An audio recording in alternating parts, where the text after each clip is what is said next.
जय श्री कृष्ण। युधिष्ठिर बोले, पौष के कृष्ण पक्ष में कौन सी एकादशी होती है, उसका क्या नाम है, क्या विधि है और किस देवता का पूजन होता है? हे जनार्दन, मुझसे विस्तार से कहिए।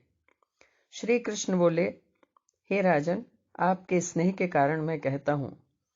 पौष के कृष्ण पक्ष में सफला नाम की एकादशी होती है।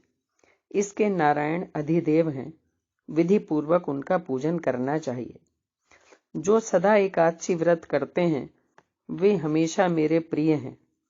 सफला एकादशी के पूजन की विधि मैं आपको बताता हूँ। व्रत के दिन अच्छे ऋतु फलों से मेरा पूजन करें। सफला में दीपदान का विशेष महत्व है। रात्रि में विधि पूर्वक दीपदान करना चाहिए।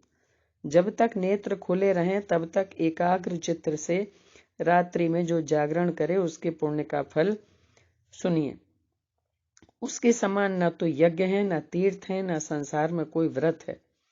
5000 वर्ष तपस्या करने से जो फल मिलता है वो सफला एकादशी के व्रत करने से मिलता है। हे राजन, अब आप सुनिए। माहिष्मत राजा की चंपावती नाम की प्रसिद्ध पुरी थी। राजा के 4 पुत्र थे, जिनमें सबसे बड़ा लड़का लुम्पक था, जो बड़ा पापी था, पर स्त्रीगामी, जुआरी, वेश्यागामी था। राजा ने पुत्र को जब ऐसी दशा में देखा तो अपने राज्य से निकाल दिया। तब लुम्पक अपने मन में सोचने लगा कि पिता और बंधुओं ने तो मुझको त्याग दिया है, अब क्या करना चाहिए। उसने सोचा कि दिन में वन में चला जाऊंगा और रात को वन से आकर पुरी में रहूंगा। ये विचार कर वो वन में चला गया। नित्य जीव हिंसा, चोरी करता। वहां एक अति प्राचीन पीपल का पेड़ था। उस वन में उस वृक्ष को देवता की तरह सब लोग मानते थे। उसी स्थान पर वो पापी लुम्पक रहता था। निंदित और दुष्कर्म करते हुए भी चूंकि वो उस स्थान पर रहता था, इसलिए उसका सत्कर्म बन गया। उसको पौष के कृष्ण पक्ष की सफला नामक एकादशी का दिन आया। हे राजन, दशमी की रात्रि को अत्यंत शीत था। वस्त्रहीन होने के कारण शीत से पीड़ित होकर बेहोश हो गया। शीत के कारण पीपल के नीचे उसको नींद नहीं आई और मृतक के समान हो गया। दांत किटकिटाते हुए उसको रात बीत गई। सूर्योदय होने पर भी उसको होश नहीं हुआ। सफला एकादशी के दिन लुम्पक बेहोश पड़ा रहा। जब मध्याह्न का समय हुआ तब उसको होश आया। चैतन्य होने के थोड़ी देर बाद वो अपने आसन से उठा और धीरे धीरे चलता हुआ, गिरता पड़ता लंगड़े की तरह भूख प्यास से पीड़ित होकर वन में गया और उस दुष्ट लुम्पक को जीव हिंसा की शक्ति भी नहीं रही थी। जो फल भूमि पर पड़े हुए थे उनको उठा लाया।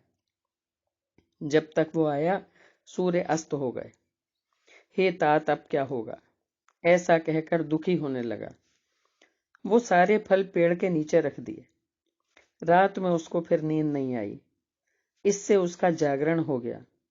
मधुसूदन भगवान ने उन फलों को पूजन मान लिया और सफला एकादशी का व्रत स्वीकार कर लिया। इस प्रकार लुम्पक ने अकस्मात वो व्रत कर लिया। इस व्रत के प्रभाव से भगवान प्रसन्न हुए और आकाशवाणी हुई, सूर्य के उदय होने पर पिता के पास जाकर निष्कंटक राज्य का उपभोग करो। भगवान की कृपा से वो दिव्य रूप हो गया। सुंदर आभूषणों को धारण कर पिता के पास पहुंचा। उसको देखकर पिता ने निष्कंटक राज्य दे दिया। उसने बहुत वर्षों तक राज्य किया। एकादशी के दिन वो भगवान की भक्ति में लीन रहने लगा। वृद्धावस्था प्राप्त होने पर पुत्र को राजगद्दी देकर स्वयं वन को चला गया। इस प्रकार से जो सफला एकादशी का व्रत करते हैं वे इस लोक में यश प्राप्त कर निस्संदेह मोक्ष को प्राप्त करेंगे। बोलो श्री कृष्ण भगवान की जय।